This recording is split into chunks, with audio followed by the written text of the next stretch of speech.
Streaming on GuardianTalkRadio.com and the Guardian Radio app, Nassau, Bahamas.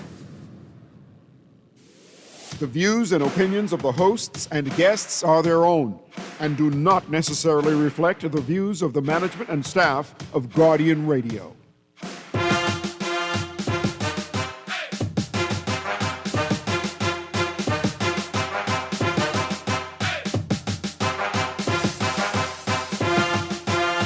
Welcome to the Accredited, powered by 10th year seniors here on Guardian Radio 96.9. I'm Ronaldo, and I am overwhelmed by the amount of news we got just in the last 5 minutes alone. We walked in here with no plan, but here we are, about to wing it.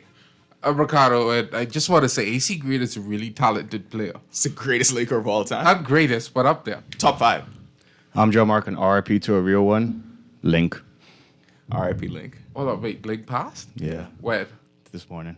Wow. He was the 10YS mascot for years. Condolences, my boy. Condolences to Link. Condolences to John. And the He was a real one. And now we have to completely He was shift. 16, so let's say. Yeah, I feel like you should give the Yeah. people proper. You should give the people proper context. That Link was very old. Yeah. And it was time. He lived a full, great life. He was blind. very good He was life. deaf, and he lived a very great life. Andrew thought he would only bark at black people. Oh, my favorite, now that we're going to do this, the favorite story with Link is how scared Kaizen was of Link. He was. It was the greatest thing, like, Link owned Kaizen. That's crazy word. Until the day he died. Carter, do your job. Tell them the phone lines. Telephone lines, open it if you want to join the conversation. If you want to jump in with any sports information, 323-6232. No, you know what we talking. You know what we talking about. We go into the well. 325-4316, 325-4259, or toll free from the Family Islands at 242-300-5720. Text lines are also open today. You could reach us at 422-GR96. That's 422-4796. All right. So, as you guys know, everyone is primed and making their final preparations to celebrate Mother's Day tomorrow.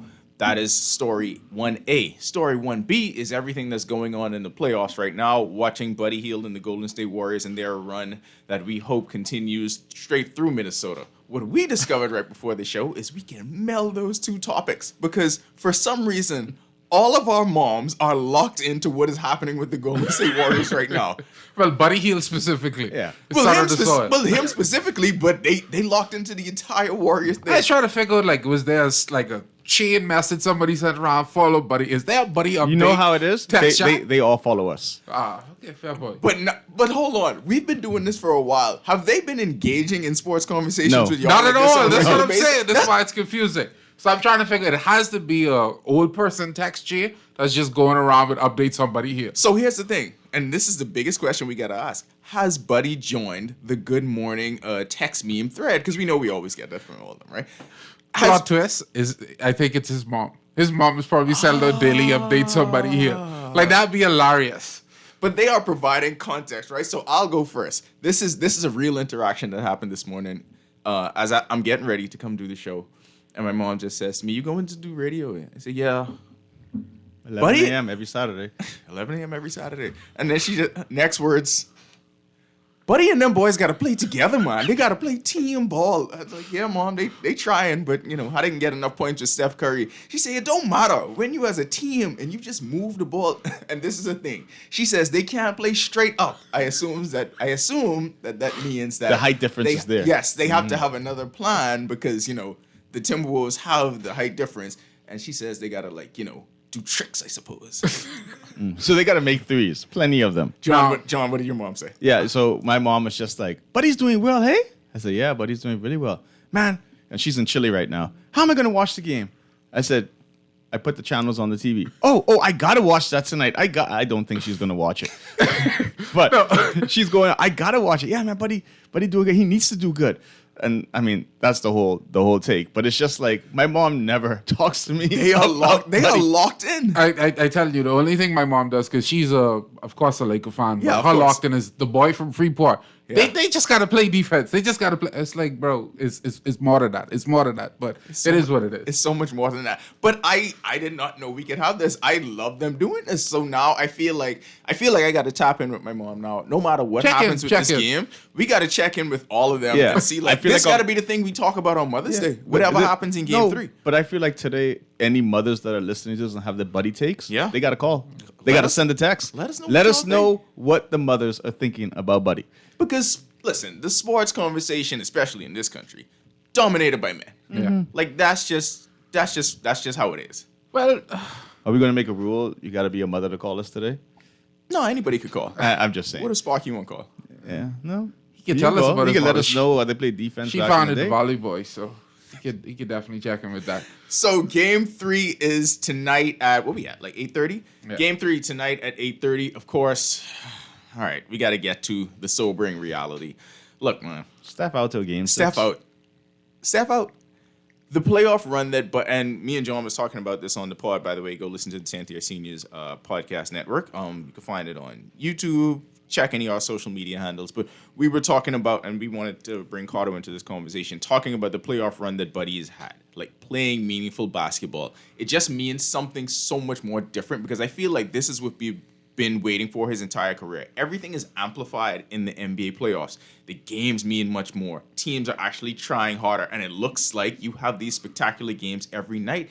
And now we have Buddy being a part of this. Like, just a great feeling, right? Right. No, this is the first time in the league I've seen that confidence he had when he was in college. Now there's been spells throughout his career, but now he's playing loose, and I'm not gonna give all the credit to Jimmy Butler, but this confidence is back. We've only seen Buddy in tidbits here and there, whether it was in New Orleans or in Sacramento, but now you see that confidence night after night after night. It sucks that Steph is now out, and you could see him like squander a bit of that, but Yeah. he's still there. Let's put it this way. Buddy is doing what he's supposed to do, regardless of if Steph is playing or not playing. Like we keep saying, 15 points, 15 to 20 points. That was the number we Shoot set 4 last for year. 9 from the 3-point range. But see, the problem is without Steph, it can't be It's- 15 no, points. no, but I understand. But this is the thing. It's like, without Steph, yes, more needs to be done. Right. But at the same time, this is what Buddy was brought in for. He's not designed for that, is basically what like we're saying. he's designed for those one-offs, Right. To be able, like, so let's just say tonight he drops 45 because that's what he's gonna do. You got to put that energy out there, right? You told me 35 last game. Let it keep I going. mean, yeah. By tip, he'll probably be 50, but he dropping 50 tonight. When I saw this struggle at the beginning, Yeah, he was I like, was just like, you gotta divide that by 3. Taper them expectations plus 2. You know, you gotta start doing math. quick maths. But anyways, yeah, when he drops that 45 tonight, right, and he makes 11 3-pointers, what's the record in the I feel Playoff? like it's 11 or 12. 13. 13? 13? Yeah. Season is 12. Oh, So what's 14 times 3? let me check that. Go. I don't know. What? Filibuster. Okay, so he's making 14 threes tonight. He's going to break records. He's going to give hope to all Warriors fans. So yeah, he's going to hit that and 3 free throws. So to something, I want to harp on something that Carter said when he said he doesn't want to give Jimmy Butler all of the credit, but I think we have to acknowledge what it's done, because when I think about the best versions of Buddy that we've seen, he had this kind of relationship with Tyrese Halliburton when it was fun in Sacramento. Didn't have it at all in New Orleans. That was the first half of his rookie season. You know, we all know how that went. So apparently the record, just for the record, is 9 threes in a playoff game. The season is 13. Oh, Really? Yeah. he hit 9 and. It's Oh yeah, he tied it. Steph No, but that was. They said it was Clay, game 7. and Oh, yeah, I thought that that may was be just a in the game game 7. 7 record, like overall playoffs. But Okay. yeah. All right. So yes, on the Jimmy Butler. So let topic, me go to 11 then. that actually does make a difference, because there are some players that can compartmentalize it and say, yeah, I'm just doing a job. This other stuff doesn't matter. But there are others where the camaraderie, the actual feeling which you have with your teammates, yeah, that matters. And I think the support that he's had from the top down, really, from Steve Kerr, from Jimmy Butler being there, that making a difference, because there's been a lot of rough spots with Buddy and this whole Warriors fan base Right. throughout the course of the season. So I think Jimmy Butler being there and knowing you actually have the big dogs behind you so vocally, yeah, that absolutely does make a difference. And we know Jimmy Butler does this. He did it with Tyler Hero. I think one of the biggest things is I guess, so Steph really doesn't banter like that. No. Like, we never seen him banter. Draymond is more of the harsh critic saying, I won these 4 championships, so you need to listen to me type thing, right? He With- doesn't like being portrayed as the angry black man. I understand that, but that's just that's just how the dynamic is of him saying, I'm the vet. You could come to me, you could talk to me, but I'm gonna tell you how it is. And right? as I tell you, I will shout at you like an angry black man. And now you have Jimmy, right? Jimmy reminds, I think, Buddy more of Bahamians. Yeah. Because what we always say, Bahamians ain't easy. Right. Right? So you need someone to be able to banter back and forth, and not get your feelings hurt. Like, yeah, you're going to be competitive, but I feel like he's in a better state now just with the fact that he has someone where he can go back and forth with, and it's fun. Sometimes it's serious on the court, don't get me wrong. No, They're it serious is. at what they do, but it's fun. At the end of the day, they can look at each other, laugh, and say, that was funny. And let's just make sure the people know this ain't that serious. Right. Like, a lot of people come in, why Jimmy talking to... You just see how Buddy talks to He Jimmy? talks to him the same way. And I had to point this out to people too. I said, there was a press conference where they asked Buddy who's the smartest teammate he's ever had. And he was like, I don't know, but Jimmy's the dumbest. Like it's both of them. It's not just Look at the one-sided thing. post Jimmy makes. Shout out to everyone except Buddy. Yeah, I mean, I think it's great. I think No, it's they helping him on the they court. have a really good dynamic, and I think oftentimes we overlook this fact with Golden State. When you build a team culture, the kind of people you put around your star players are matters. important. So you saw this when Steph was him, Clay, and Draymond, and then KD came, and KD was the first one to tell us, bro, we don't really hang out. I don't be nowhere with these dudes. hoop. Exactly, and that was it. And then you see the dynamic where Draymond, a couple of years later, he was like, yeah, we ain't really like that behind the scenes. On the court, we have that. But then you would hear stories from Clay, and Clay was always like, I was trying to build that dynamic. I was trying to do this. I was trying to do that, and it just didn't click with those guys. But you have a culture now with dudes like Jimmy, dudes like Buddy, who clearly like to be around each other on and off the court, do what they have to do. Buddy is the happiest. Like, anytime you talk to Buddy, he is not going to be mad because he's like, I get paid to play basketball, right?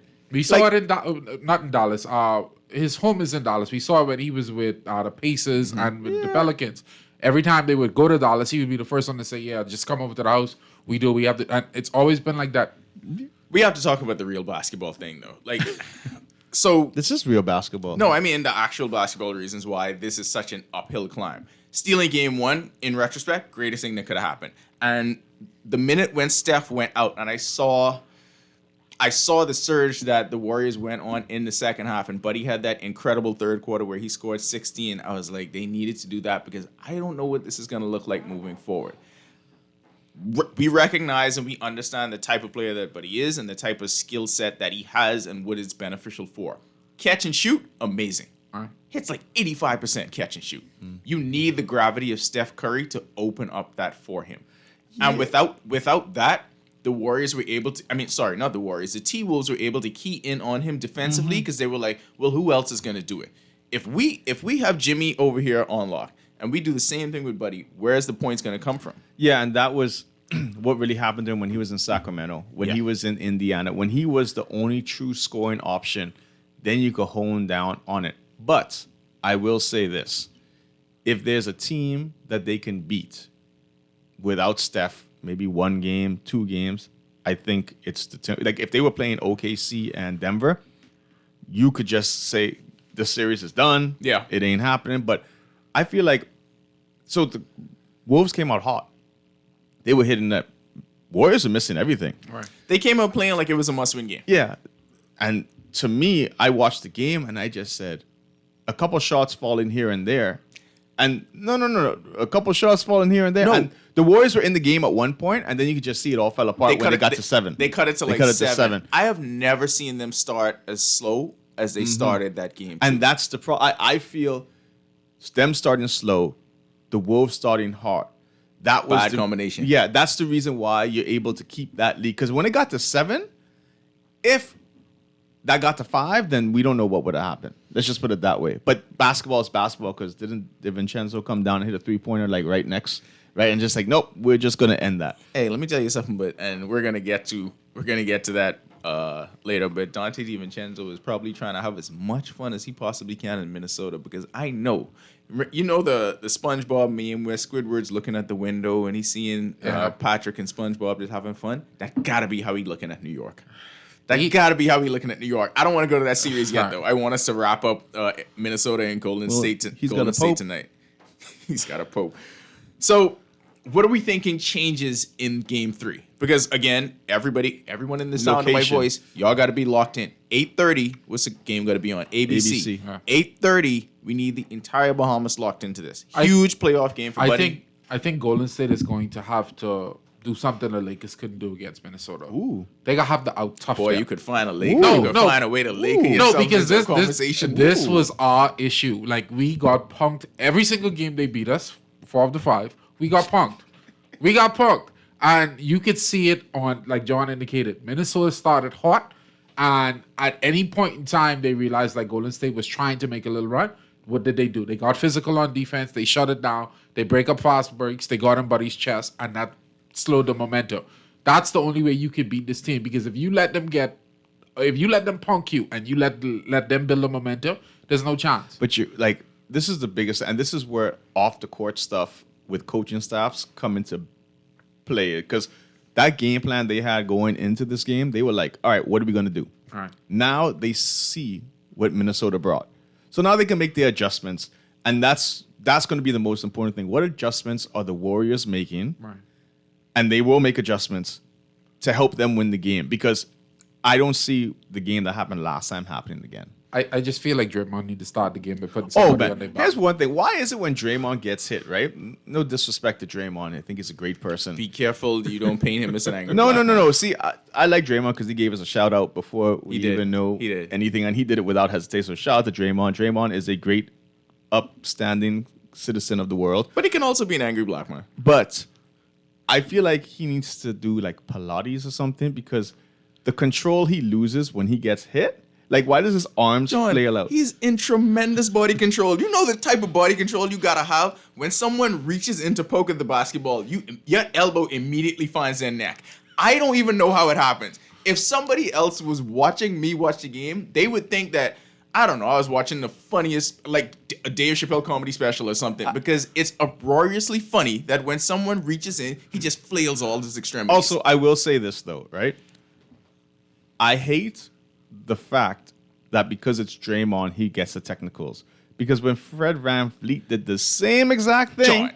no. Draymond is. I understand what he Draymond begs is. for it. I understand He what Draymond dares is. them to throw him out. I understand. But when Fred VanVleet did it, right? It said, oh no, this is a normal basketball move. Yeah. And it's like, no. An elbow to the face, regardless of what it is not a normal I feel basketball like I need move. to pull these players up for you during the break so you can. No, understand I how remember. crazy it I is. know what it is, because it's just like he'll do it and then he'll look at the ref, because he knows the ref. Like Draymond does anything, we're going to the monitor. No, I feel for Draymond, that's like half his game. The idea of just going back and forth with the refs. Rasheed Wallace used to do this a lot back in the day. Like he would start off a game, like you would try to gauge your opponent. Rasheed Wallace would gauge the ref. No, he would try to see how much he could get away with, what he could do, what he can't do, know and what then this play is? accordingly. Draymond wanted to get thrown out the last game.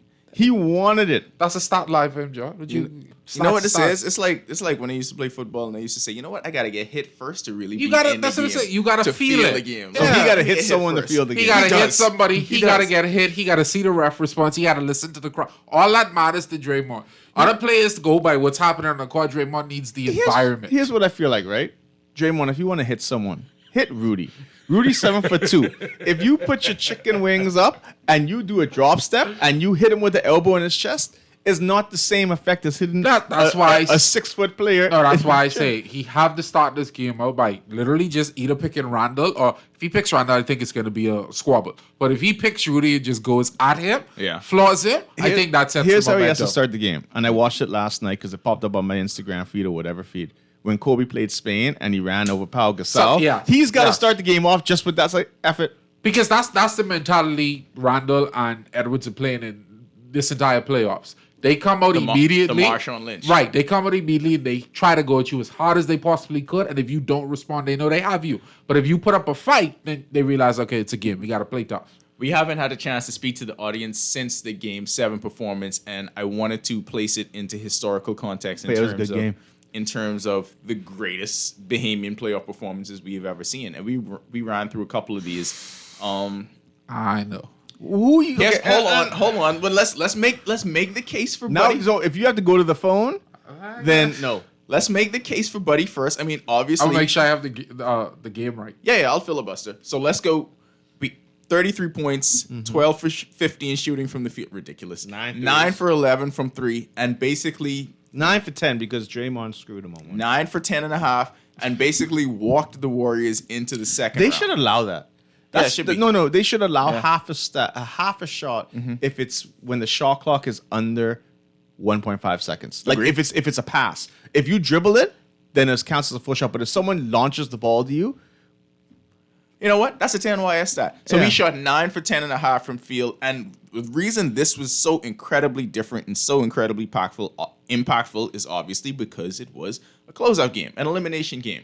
So we went through some of the other top performances from Bahamians in the playoff. Michael Thompson had a 40.11 rebound game in the second round against Sacramento, I think. Well, then they were somewhere else. But anyway, against Sacramento in like 81. But that was in game 2. It wasn't the same. Incredible numbers, but not an elimination game, right? I think Rick Fox's best game was like he had 24 against the Blazers in the second round of, not during the championship run, but in 98. 98. In 98. So we had that one. And then Ayton had a whole lot of great games in the Suns' run to the finals. I think his best one was like a 24-17 or something like that in the first round. So we have had these amazing playoff games, but I think it goes without saying, there was nothing like what we saw from Buddy in Houston. the only person who would be that you have to put on the list if you're gonna consider it is Clay. That would be the only person who you could say probably had a better playoff game than Buddy. But Well, you know what I was we thinking. did change to say pretty much you had to be born here. We said Bahamian born. Yeah. And Rick Fox went to Kingsway, so Yeah, that counts. No, If- see, absolutely. this is why you can't meet your childhood heroes. The 24-point game against Portland, I remember that automatically, but in my mind it was 30 something. So I had to go and look it up to make sure it was 24. I was a Blazers fan. I thought thought he he okay. scored 50. No, I had to. No, brother, when I was doing research for this, inflation is a real thing. when I was doing research for this, I swear to you, I thought he had a triple double. And I was scouring the internet. I was like, "There's no way Rick Fox didn't have 24, 11, and 11." I had to He remember the to. year. I was like, Rick Fox killed Portland one year. What year was it? And I had to go and look it up just now. I thought he had a triple double because in my young teenage mind, that was one of the greatest games I ever seen. I of all heartbroken. time. I heartbroken to see it was only 24 just now. I got Look, here's the thing. We got to think, like I said, inflation. So how many more of those would be threes in today's game? So that's an equivalent to like a 38-point game. which is true. And he was a decent 3-point shooter, so he would have been able to take a lot more. But He was. But yeah, so and over the last Should we course of tell the Carter my take, what I thought Rick Fox was, to see what he thinks? oh God, please do. I said in today's NBA, he would be a poor man's Klay Thompson. in today's NBA, he would be better than Klay Thompson. See, this is where y'all. Anyway, I can take y'all off court. Rick Fox, but Y'all are crazy. Y'all are crazy. First of all, 2 completely different games. Rick Fox was not Dog. a spot-up shooter. what was he? Rick Fox was not a spot-up in the shooter. 90s and early 2000s version of the NBA, Rick Fox would be the closest thing you would have to a spot-up 3-point shooter. Ambassador Ulrich had much more playmaking in him than being a spot-up shooter. Bro, if Clay if Rick and Buddy Fox- have similar games. my God. Rick Fox did not.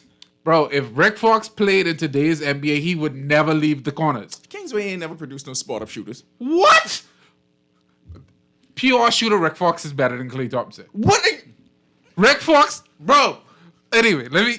I feel like I thought we should get Kobe kicked would off. only bring I something feel like like we this. should get kicked off the air because of that. You know, like the disclaimer that they play right Hold before on, this. hold on, when hold Brad on, Hahn hold is on. like, the views are just of the host. Nah, and the crazy nah. things they say We- is this in could no turn way into relates to argument Guardian today. Radio. See, this is the crazy What thing right what here. you're disqualifying is the game was different back then. He was required a lot of times to step inside the 3-point What line. would Bruce Bowen be? He was in the triangle. Hold on, John. Bruce Bowen was the decent 3-point shooter. Listen. And I understand Oh your my Laker fandom. It's not even a Laker fan. Stop it. You see things through purple and gold colored glasses. This is no Stop problem. It. Stop it. Don't go yet. The 2 greatest shooters of all time. Reggie Miller and Ray Allen. Oh my God. Reggie Miller and Ray Allen. Reggie Miller and Okay, Ray hold on. Allen. All right, let me do it another Go way. back to Let the me- no, Milwaukee hold Bucks, on. Ray Let Allen, me- and see how much times he just had to dribble the ball inside the 3-point line and take a 2-point shot. Let me do it another way. The greatest shooting backcourt of all time I'd is say- Steph Curry and Klay Thompson. Yes, because It's- they were allowed. Kobe and Derek Fisher. John, stop it. Now you're They, just they, trolling. they were not. But what I'm trying to say to you, help me out now.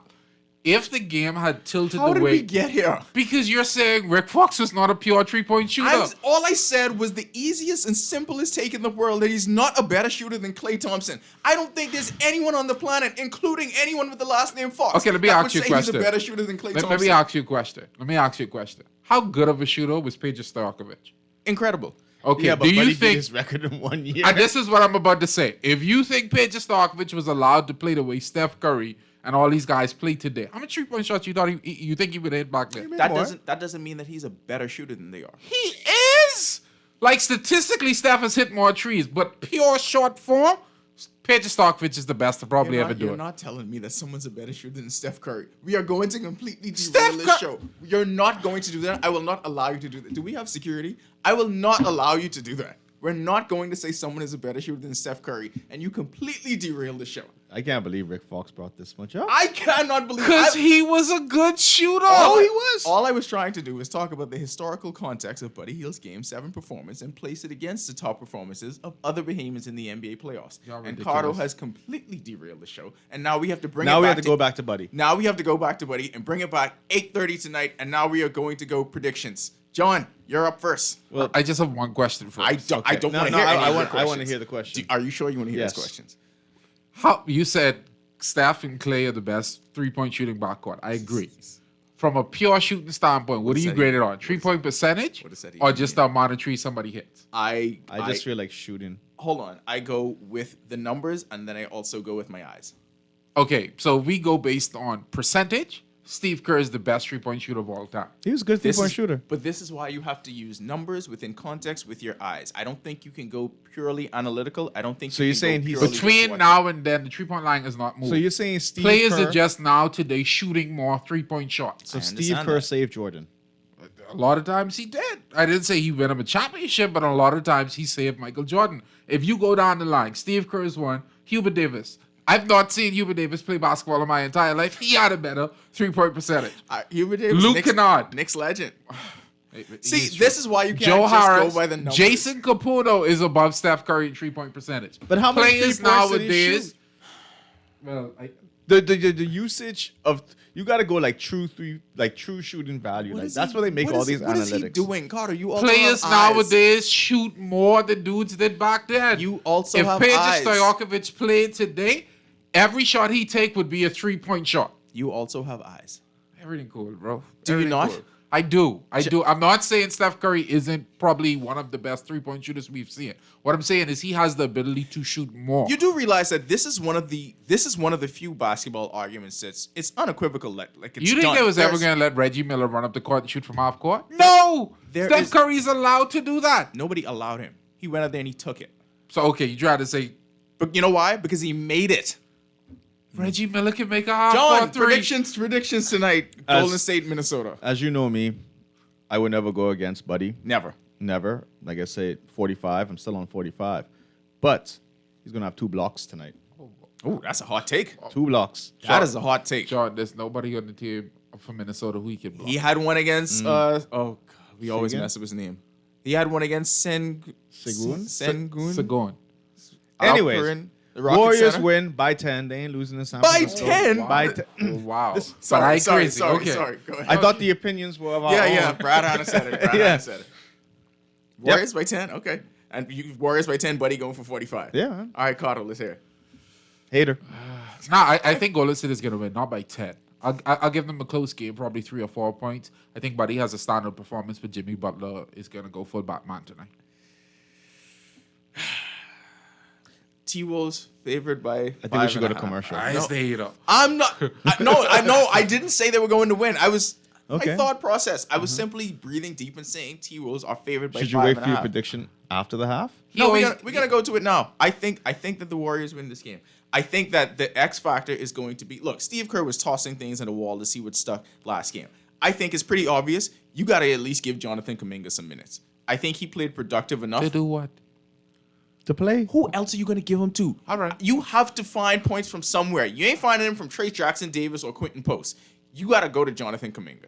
You got to at least get some youth, some vitality, someone that is going to get in there. Jonathan Kuminga is a player that can get to 50-50 balls and can create his own shot. That's what they need. My guy, if he play more than 15 minutes, they get blown.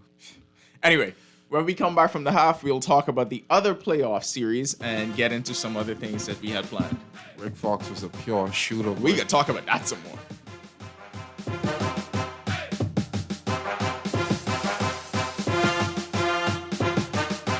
You try to rest, roll with the best. For all your printing needs, there ain't no one better, no. For posters and banners, magazines and flyers. For window decals, greeting cards and newsletters. No job too big and there's no job too small. You name it, we can print it. Just give us a call. Let Print Masters bring your masterpiece to life. Located in the Nassau Guardian Building, telephone 302-2361. At Cleveland Clinic, care is everything. So when your primary purpose is to care for the world, you'd start with your community until you're accessible anywhere.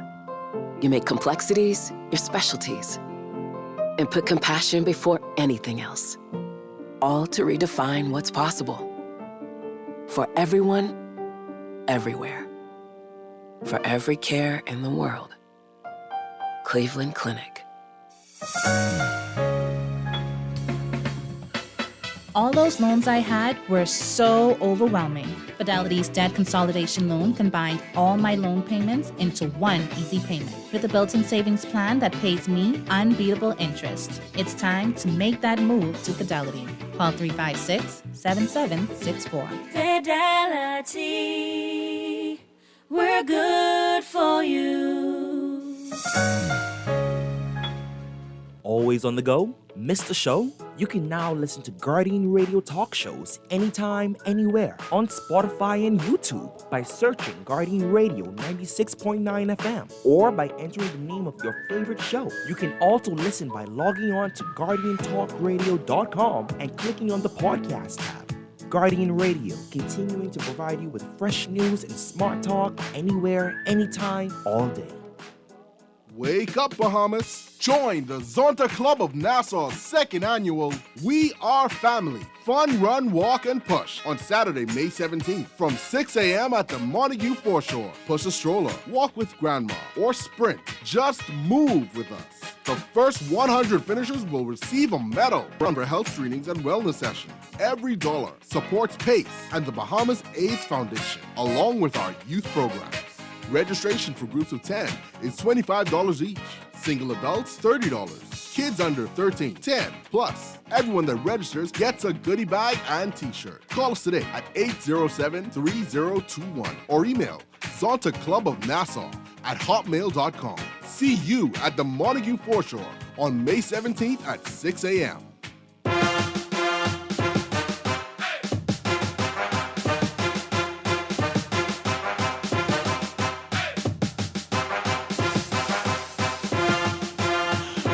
Welcome back to the Accredited, powered by 10th year seniors here on Guardian Radio 96.9. I'm Ronaldo, and I had no idea that the thing that was going to rip 10th year seniors apart was opinions on Rick Fox. I just said, but it's a pure. Anyway, let's get in there. Telephone lines open. Please call in and tell us the best memory you have of Rick Fox dominating the league from the 3-point line. He did not dominate. You can reach us at 323-6232, 325-4316. 325-4259, toll free from the family Alice. I know plenty of y'all Rick Fox dudes out there on the island, in Lutra, Long Island. Call in and support your family. 242-300-5720. The text lines at 422-GR96. That's 422-4796. Go ahead now. He's not even the best shooting ambassador in the Bahamas. This is crazy. Okay, Buddy is really good, but let's get into it. Let's get into it. No. You can't start off saying Buddy is really good and then I'm not gonna say. Let's get into it. I'm not gonna say. No. Buddy is the greatest. What are you gonna say? I trying to find out. Let me finish. Yeah. Yes, Buddy is the better shooter between Buddy and Rick Fox. All I'm trying to say, this whole argument started because I'm saying that if Rick Fox played in today's NBA, he would have been a pure shooter. He would have been a pure shooter. I don't disagree with that take, but he ain't a better shooter than Clay. Guys, what I'm saying is not even... And you know what's crazy? He was just able to admit that Buddy Hield's a better shooter than Rick Fox. But you're saying Klay Thompson isn't? That's my Bahamian bias. You know who Klay Thompson daddy is? You know who Clay is, baby. Like, what are we doing? No, okay. No. Here's the wild thing, and let's just put it this way: as much as we don't shoot in high school basketball, how we have all these great shooters in the league? Well, Because Rick Fox. well, one was raised in Rick Portland, Fox. Rick Fox is the reason we have all these shooters. Because back in the day, he had a pure shot that everybody grew up watching. Everybody wanted to be Rick Fox. From the corner, Rick Fox playing it for the Lakers. He was a dominant three-point shooter. Dominant. Everyone wanted to be Rick Fox. Everybody. Okay, I still Everybody. remember Rick Fox camp. I mean, he only did one. I wish he did more than one because I got. Why did you wish he did more than one? Because I got to skip school that day. And because he showed you how to shoot. No. Don't put words into John's God. mouth. John just told you why. Because he wanted to skip school wanted that to day. skip And that's school. about it. I remember when he brought King Rice to coach the men's national team. I don't know what happened to that. Anyway, I want to go to the other playoff series. I know there are no Bahamians involved in the other playoff series, but I feel like Knicks Celtics, those fan bases are too big for us to even ignore. What is happening right now is beautiful, and it also Civil ties War. America's going to a civil war over this series. over this. Over this series. Have you seen The- America in the if- last 2 years? There's a whole lot of things going on that's going to no. cause the American If Civil the War Knicks go up bigger than 3-0, right? The fist fights I saw in Boston. Yeah, but it- here's where the thing is, right?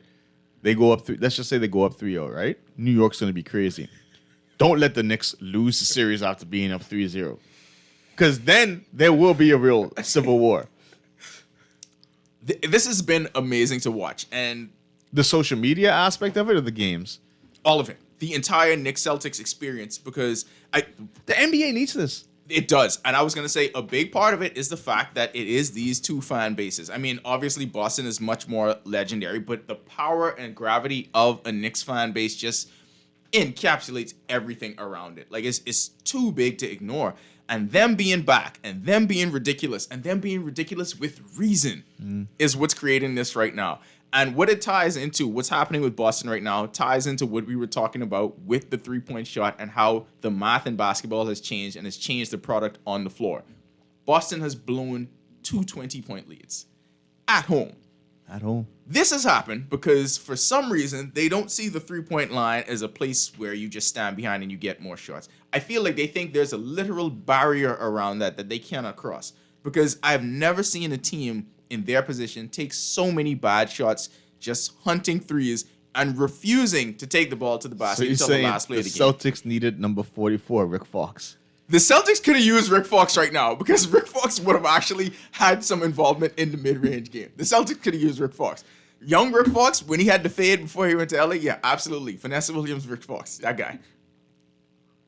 The mid-range game was forced upon Rick Fox. Oh my God. If Rick Fox played in the modern game, He was a playmaker. that mid-range shot would have been almost exclusively three-point shot. But we're saying how that's a negative thing. it is. Jason it is. Tatum it's taking negative, away. It's negative when dudes don't have the pure stroke that Rick Fox had. Jason Tatum's a better shooter than him. Jason Tatum This is ridiculous. Jason I Tatum. know about this that is one. ridiculous. Are y'all kidding me? I'm not kidding You on think this one. Jason Tatum is a better shooter than Rick Fox? Let's stay on topic of what we're talking about. Oh, yes, I God. do.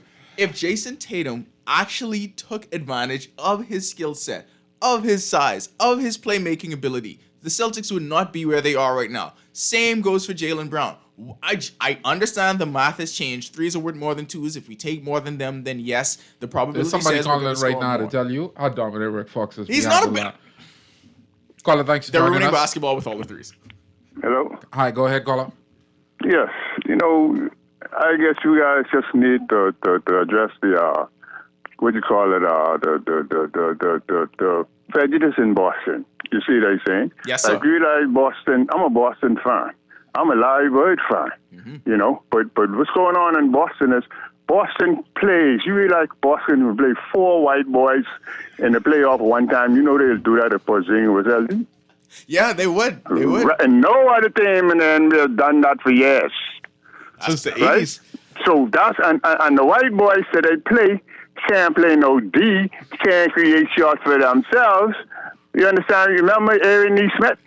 Yeah, I do remember Aaron. All right, you remember when he used to play in Boston? When Boston dropped him, he's a one and done. And now look at him in Indiana. Watch it. Peyton Pritchard he had to do the whole 4 years to make it to the NBA. He did. Watch this now. And so the white commentators in Boston, they should say but Aaron E. Smith, say he's so erotic, he's wild and thing. That time Aaron E. Smith is a better 3-point shooter than Pritchard. Jason Huh? Tatum, talk your sauce. Better than Pritchard? He got Better than mine, man. They said it's a 3-point shooter, bro. He look good in And he Indiana. could create. He got length. You understand me? Even the guy Langford, you remember Langford? They let Langford go. I do. Yeah, Boston is a prejudiced place. You know, Come on, man. You know, they say that's why Anthony Davis didn't want to go there when he was a free agent. Right. So Boston problem is they got to shoot the 3 points to keep them white boys in the game. But see, my thing about that is Jason Tatum and Jaylen Brown doing it too, though. No, but they doing it too. But they ain't getting the plan. They still playing the white boys. So they make no, you know what I mean? You know what I mean? What they call? They even rock commentators. Oh, what they say? What's the boy gonna be the what you call it? The 6th man. He can get the 6th man award. Pritchard. Yeah, they say Pritchard can win the 6th. Come on, man. You know them fetch and stepping commentators. Thank you for the call. I will say this about Boston though. When a white player hits the court, that fan base is different. Listen, we all know. All right, I'm not. Did Alex Caruso ever play for the Celtics? I hope he never does. Guys. Hall of Fame. Points were made. I'm not gonna say all the points were on point, but his underlying theme, he ain't as wrong. See, I don't want to divert us from this, but I want us to have this part of the conversation. This is why I think the call is absolutely right. Y'all hate me for this. I think Jaylen Brown better than Jason Tatum. No, and if he was light skinned in Boston, he would be the star. A lot of people said that, hey, being light skinned in Boston is not a difference. No, it's not I a want y'all to difference. know that. But when you put the two of them side by side, why you think he had to cut his braids? For many reasons. Oh, okay. Just putting it down there. Also, he didn't have to. They won a championship with him, and he won Finals MVP with his hair like They that. didn't like that in Boston, though. They thought Jason Tatum was Finals MVP. They got the result that they wanted. No, we got the result that we wanted, but Boston saw it completely different. You tell me, I look at the world through purple and gold lenses. He's never played for the Celtics. Who? Caruso. No, I know. He's gone from the Lakers to OKC. No, Lakers Chicago. No. But you think he'll go play for them? Maybe, possibly. So the thing, Boston Reeves go there. The city shut down. The thing with what the caller was saying, right? Yeah, we understand, and a lot of people in NBA circles, talk about, the racial dynamic in Boston and the way this. They were still fighting against busing in the '80s, like in our lifetime. Like, as great as of a legend as Bill Russell was, they crapped in his bed. Like, let me tell you something about Boston, right? It's a terrible city. It's not a fun. Yeah, it's not. The roads are all out of whack. It makes no sense. Boston makes no sense. It's too much like London. Thank you for joining us. Call. Go ahead. What you guys doing? All right, pretty good. Hello, is this a talk show? Yes. Can you turn your radio down? Go ahead. My TV is completely off. I just turned it off. Anyway, I was listening to this Boston. I've been a Boston Celtic fan all my life. A San Francisco Giant fan all my life. Pittsburgh Steelers fan when the Johnny Unitas and those left Baltimore to go down to Pittsburgh. I've been that, but Boston is always known to be a very, very prejudiced time. Can you go back to John Havlicek? In New York, you go back as far as John Havlicek. No. Number 17, John Havlicek. Yeah, we God. know. Yeah, we know. Everybody used to talk about John Havlicek, but they used to practically forget that Bill Russell was on the court. 00 Bill Russell. At that time, the only tallest person in basketball was Will Chamberlain. And Will Chamberlain, I think Bill Russell was only 6. Did we lose him? I think we dropped. Yeah. Okay, so to go along with that, we understand everything about Boston history and how it leads to the makeup of the team now. But I think their bigger problem, rather than that, is the way that they're playing the game right now, and this has been the way the NBA's been trending. And you've had people from previous generations criticize it, but I think now it's under a microscope and we see, it's actually ruining the product on the floor. Like, the numbers have skewed too far towards just paying attention to the analytics, and it's like we're forgetting about actual shot making and how to play basketball. It's crazy. Because what are they saying? If they shot 1 or 2 percentage points better, they win these 2 games. Yeah. Like, just 1 or 2%. That means... Shout out JJ Redick. He thought the same thing. Yeah. I don't know. If Tatum decided to say, let me try to be like Dirk Nowitzki for 4 plays a game, If he scores 4 points, they win the game. I'm more surprised at Jaylen Brown, man. Because anyway, so there, like we was talking about off air, there was one play that was indicative to me of the way the mentality and the mindset of this Boston team is, and why. And this is crazy because they just won a championship last year, right? But there was a play when Jason Tatum got the ball in the corner. Only thing standing between him and the rim was Jalen Brunson, who had fallen on the floor. Jalen Brunson standing up is 6'2". Jason Tatum, 6'9". Clear path to the basket. Nobody else is within 20 feet of him. And he still takes a three. Yeah. I don't understand that. Analytics, bro. But again, the reason they corner won the three is the best championship, shot in the league. I just about to say the reason they won the championship last year, they had an easy Eastern Conference in them, and they got to the finals. They played a team who does the exact same thing that they did. That was the problem with Dallas last year. They lived and died by the 3-point shot. You know what was foreshadowing? Who gave them the most trouble in their playoff run last year? Think about it. It's the first round. The Pacers. That is true. It was that Pacers series. Yeah. Shout out Tom Thibodeau. Shout out Tom Thibodeau. But yeah, let's shift to the Knicks because we did a lot of Boston talking. Enough of that city. the city that you like. Oh yeah. The power of friendship minus Dante DiVincenzo. He's there in spirit. He's there in spirit. No, he in Minnesota. Just no, Did you see he's the there in excitement of Brunson when they said that the Pope went to Villanova? Did you not see that video? No. Like, these people, like, I just feel like that's the reason the Knicks are going to win. Just the excitement of that. An American Pope? Well, he went to Villanova. Oh. And he's from Chicago. I think they went to the same high school, too. Or Yeah. something like that. So now he's just like, oh, if they could be the Pope, we're going to beat the Celtics. Wow. I had to actually, Villanova really up? After everything, Chicago? I had to actually look at where Villanova is located because it's wild to me that all this happened in such a small space. Yeah. It's crazy for them to be, again, I think they had a 2 or 3 year run when they was in college. But they went I went to 2 Final Fours. Yeah. And guess who won both Final Fours? Villanova. So it's weird, but I hate the fact that the Knicks is making this run without him. I kind of do. Like, Karl-Anthony Towns is good. I just love those kinds of stories. Perfect. You know what? And that is something that I really wanted to talk about. And I feel like fan bases actually don't see the path to the finish line as much as we think we do, right? Because what happens with the fan base is they will fall in love with the team. Last year, the Knicks fan base fell in love with that Knicks team. That was overachievers, right? They love the story.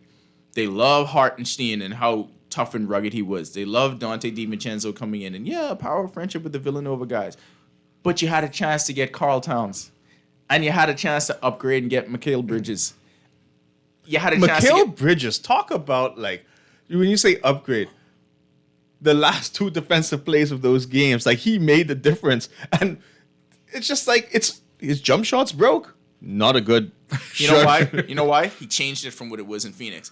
But they built this team. Look at the roster construction of the Knicks. And I love the fact that they went after it directly. They built this team specifically to beat Boston because they went out and they got 2 of the best wing defenders in the league in OG Anunoby and Bridges. Because the heart of the Boston team is stopping Jason Tatum and Jaylen Brown. And then you just plug the gaps around that. Then you have your closer. You get your closer in Jalen Brunson. But that's it. Here's the thing with Thibodeau. He needed players like those Villanova players. Who willing to play 48 minutes? Because that's Jay Wright's style. So, a lot of Could people... have been the Lakers coach, by the way. Just put that out there. LeBron wasn't going to be into that. LeBron LeBron wasn't playing 40 minutes a game. Let's just put it that way. No, he is insane enough to do it. He shouldn't be, Yeah. but he'd try to do it. But I'm just saying, it's like, he's a polarizing coach to the point of you either love to play for him or you hate to play for him. All right, I got you. And it's something where I feel like these players, especially the leaders of this team, the Harts, the Brunsons, even Mikal Bridges to a point, where they love this type of basketball. They love the blue collar, even though Villanova is a private school. You know what I'm saying? They love this blue collar, like us against the world type thing. Right. So it works with this team. No, and now I'll touch on this a short while ago, making a comment that fans often don't understand. Because watching the Knicks the last couple of years, everybody thought that last 3 years in particular, everybody thought that they were a ways off. But slowly but surely, plugging in the right pieces. I still remember the report went down for the Cat trade. Everybody was like, why? Like, why would you? I was like, this is such an obvious upgrade. Are y'all kidding me? I would admit, now looking back on it, I did not understand the move. Like, because I thought the toughness that I thought the Knicks needed to play up against Boston, I thought that was Julius Randle. I did not see that in Carl Anthony Towns. But Thibodeau with the right diagnosis saying, we don't need a post defender. We need somebody on the wings to stop what Boston has to offer, because that's the way the league is moving. But tremendous call. And the inverse of that, and it's amazing how these things work. Over in the West, Minnesota built their team to try to take down Denver. Perfect segue. That's why we get paid the mediocre bucks. They built that team to take down Denver because you needed to accumulate as many bigs as possible, as many physical bigs as possible, just to try to get in Jokic's way.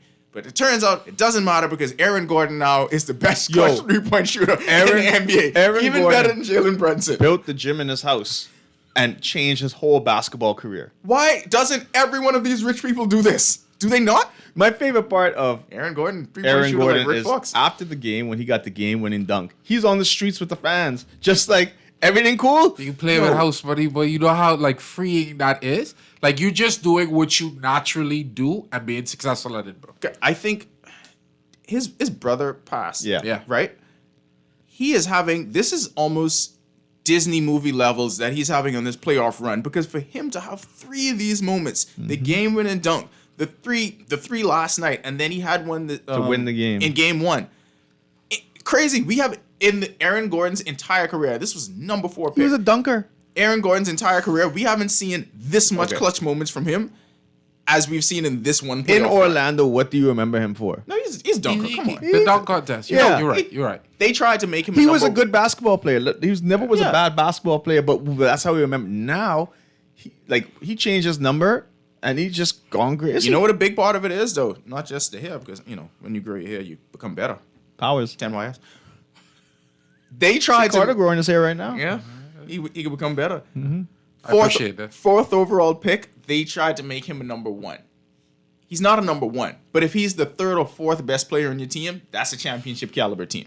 Boy. And that's what Denver is. That's a good problem, then. That's a great problem to have. That's like the same thing with Buddy. Buddy is one of those things where he cannot be option 1, but if he's option 3, 4, dangerous. No, but to finish up the Denver point, I think his approach this postseason in particular, he was up and down during the actual season, but his approach this postseason, just focusing on what I do really, really well. Rebound the ball, play quality defense, and be there to hit timely shots. He's accepted that role. He's accepted that role better than a lot of people. I had this conversation this week about comparing him to Blake Griffin. Again, somebody who was known for dunking and had the ability to be the guy, but quickly recognized Blake thought he could have been the guy all the way up until Detroit. And if he changed his game the way Gordon has done now, I think he would have still been in the league. I was just about to say, Blake tried that too late in his career to become an actual shooter that could hit, because he always wanted, Blake on the Celtics right now and Blake Prime, boy, they would be winning because mid-range would have been there. Gotta remember, he was playing with Chris Paul too, and he makes it so much easier for a big just to run and do whatever. Run and jump and dunk. All right, we got... I'm sorry. We got 7-8 minutes left. Gato, where do you place Rick Fox in the pantheon of greatest Lakers of all time? Because if you think he's one of the greatest shooters ever, I just need to know. Let me clarify something. Okay, go ahead. Is he top 10?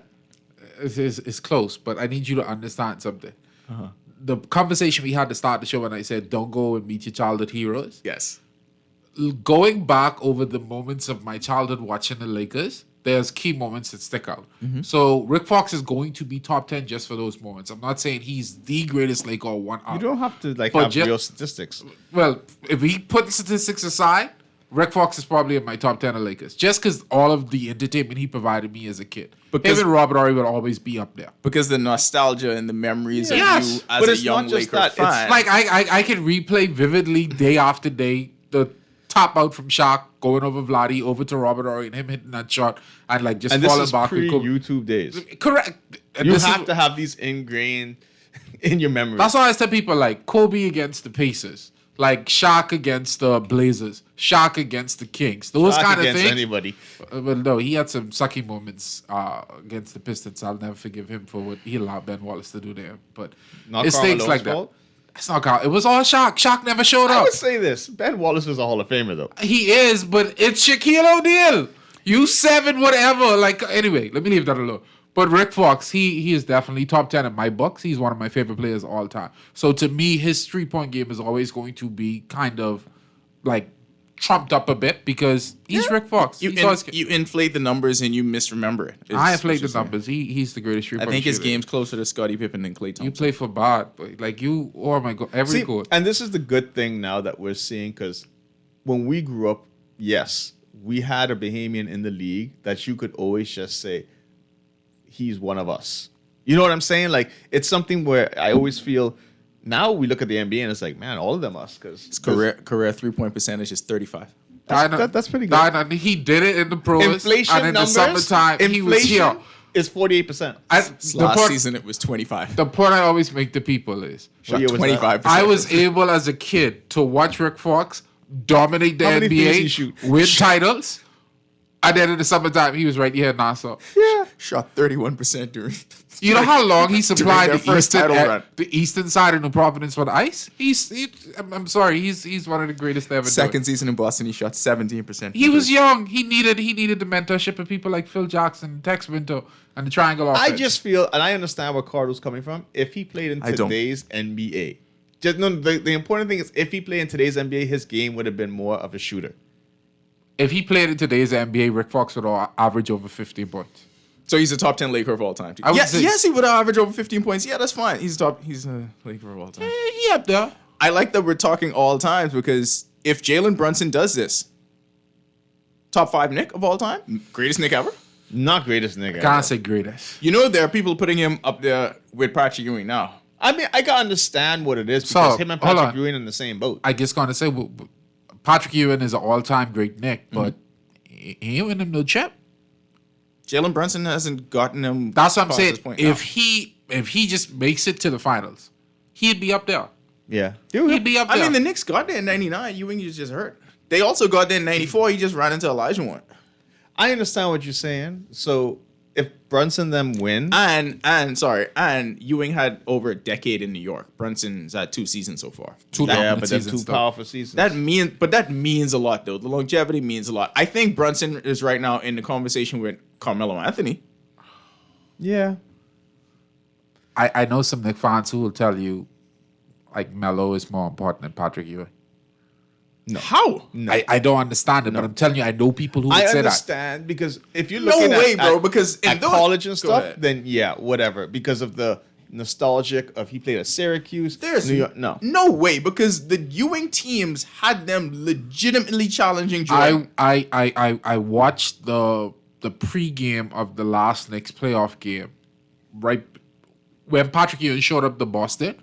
There was a kid about 22, like 2 tables down from me at the bar, who's like, who's that? I was like, that's Patrick Ewing. He's the greatest Knick of all time.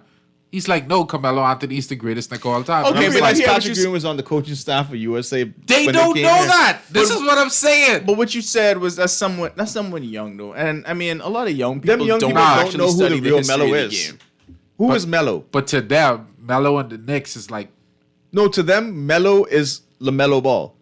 And this is where nostalgia clouds our minds, and somehow we think that Rick Fox is a better shooter. You gotta than Klay stop Thompson. this. You gotta stop this. And somehow we think that Carmelo Anthony is a greater Knick than he actually was. They had one good playoff run. There's no way that could trump what the Knicks of the '90s did. Are you kidding me? Are we doing like Disney Channel like lessons now? Yes, where we are. So the narrative today or the lesson today is don't meet your childhood heroes, or the narrative is don't let nostalgia cloud your judgment, because just because something was cool when you were younger does not mean that it's true. Kobe would always be the greatest. All right, that'll do it for this thing episode. Is I used to own principal in basketball. Okay, we had to get that in at least once. That'll do it for this episode of The Accredited. Wish y'all moms a happy Mother's Day. Happy Mother's Day to every mother.